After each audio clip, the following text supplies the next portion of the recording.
Hello and welcome to another anime lore video, and today we are going to dive into the depths of Megumin's character and lore and analyze her personality, her culture, her abilities, equipment and friends.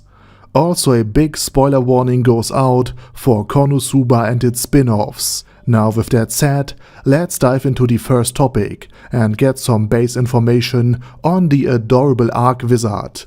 Megumin is a character from Konosuba who recently has gotten her own prequel show called An Explosion on this wonderful world. Megumin is 13 years at the start of the anime and 17 at the start of the web novel, but she, like all characters in Konosuba, ages throughout the years of travel and adventuring.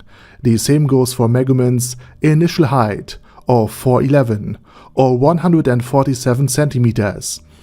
Megumin, still being a teenager, grows with age.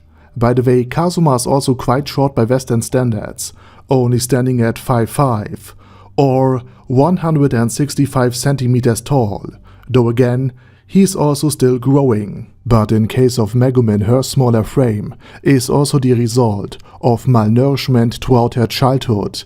With money scarce, Megumin oftentimes had to scavenge leftovers, or forage, or ideally acquire Yunyun's lunch. Megumin's name itself is also a pun.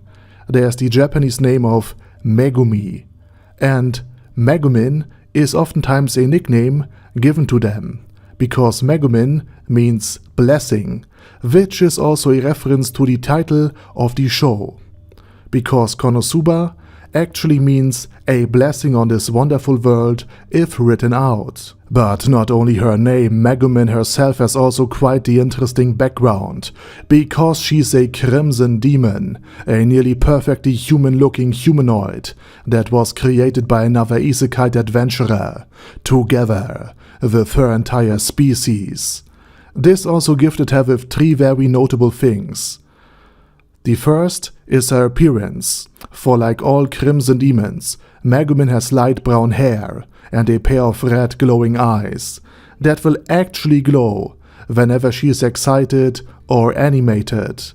The third and by far the most pronounced part of her heritage is a strong magic affinity, since the crimson demons were literally created to be very powerful magic casters.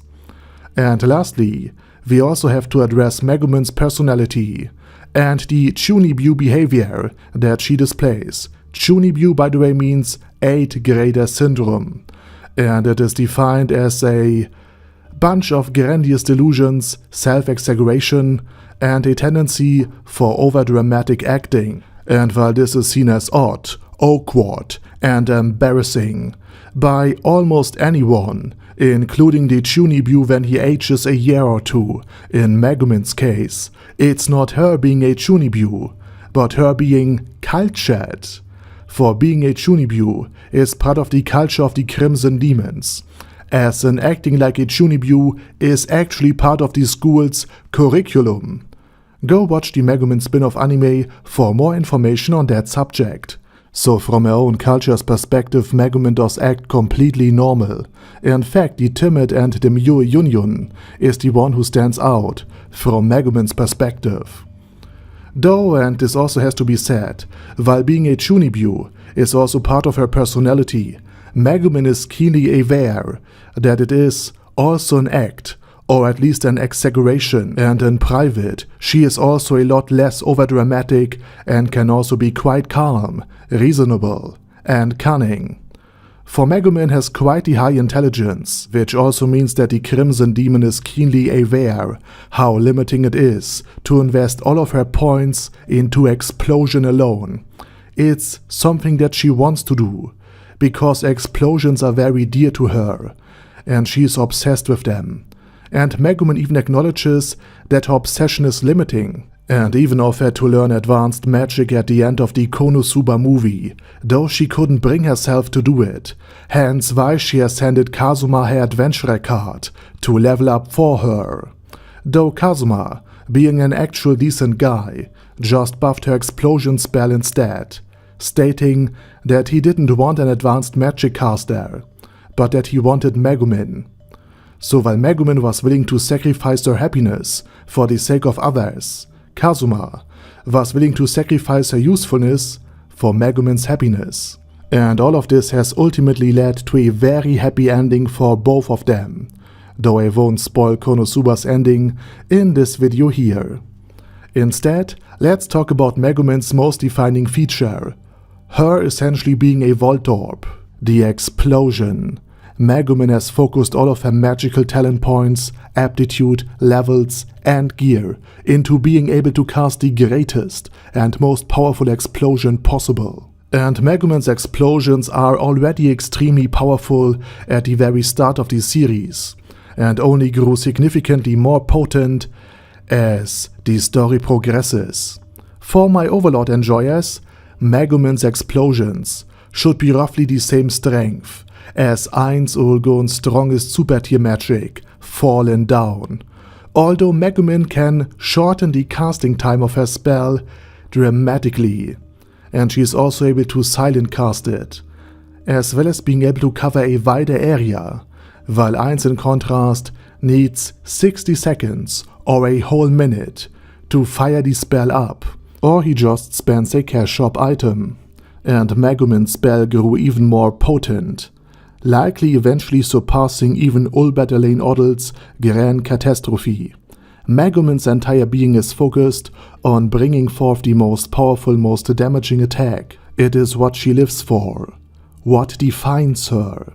And therefore it is also not surprising that Megumin was able, with the aid of Whis the Lich, who by the way is one of the commanders of the Demon King, the final boss of this wonderful world if you will, to bring down the mobile destroyer, which otherwise would have wiped out the entire city of Axel. This destroyer is by the way basically a mechanical Terrask, and it was so powerful that it has ended the very kingdom it was built by. So Megumin, despite just being in her early teen years at this point in the story, and of a fairly low level, was able to take out half of a kingdom-ending boss. But such power naturally comes with some drawbacks. In Megumin's case, all of her skill points are used for strengthening her explosion, meaning that she never leveled up anything else, including her mana, which means that such a taxing spell as Explosion would instantly consume all of her mana, leaving Megumin utterly depleted and unable to move, thus making her completely reliant on her party to be carried away. And it also renders her incapable of adventuring alone. Even worse, if just a portion of her mana is missing for whatever reason, for example because Kazuma has zapped away some of it, Megumin is even unable to unleash her explosion. And therefore this one-trick pony has almost perished on multiple occasions, for example by being eaten by gigantic frogs, which by the way is a reference to the Dungeons & Dragons beginner adventure The Village of Homlet, where gigantic frogs were also quite famous, or rather infamous, for being able to end entire adventurer parties at the beginning of their journey. But my point is, Megumin is left very vulnerable after casting Explosion, which also raises the question, why was Megumin so obsessed with explosion magic in the first place? Which brings us to her tutor, the twin goddess of sloth and violence, Volbach. Volbach was originally sealed in the Crimson Demon Village, but was released by accident on more than one occasion. Volbach's sloth side overpowered and destroyed her rage side, using an explosion spell to defeat it, and thus save a young Megumin. This core memory was the very thing that sparked her explosion obsession. And while the sloth half drained almost the entire energy of the rage half of the twin goddess did not perish, but rather became the cat, known as Shumusuke. Fun fact, Kumeko, Megumin's sister, also tried to eat Shumusuke on at least one occasion. And Megumin, while caring for Shumusuke, also viewed the black cat as an emergency ration. In the light novels, Shomusuke flying or roasting steak with an adorable fiery breath in front of others, while Megumin claims that Shomusuke is just a normal black cat, is also a running gag that sadly never made it into the anime. Now there's still more lore around Wolbach and Komusuke, but they will eventually get their own video. So therefore, let's focus on one of the last things to explain: Megumin's equipment. Megumin's equipment consists of the very stylish wizard hat with frog eyes on it, a choker, a short dress, a cape, and an eye patch she only wears for fashion reasons, but likes to spin stories around it. And one tie-high, as well as many bandages, one as a second tie-high, because remember, Megumin is quite poor. The most valuable possession of Megumin is, aside from a half of a twin goddess, the arch-wizard staff she wields. The original blue orb is upgraded to the red orb, and then further supported by 3 magic crystals, all further enhancing Megumin's explosions. And with that said, let's finally briefly talk about her friends and her relationships.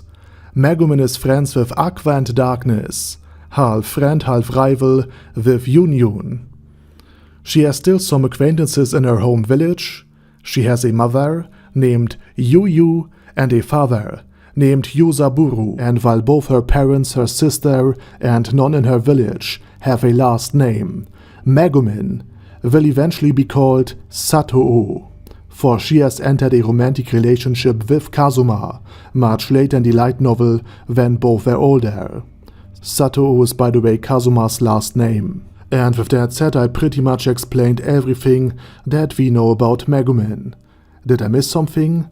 Do you want to add anything? Please let me know down in the comment section.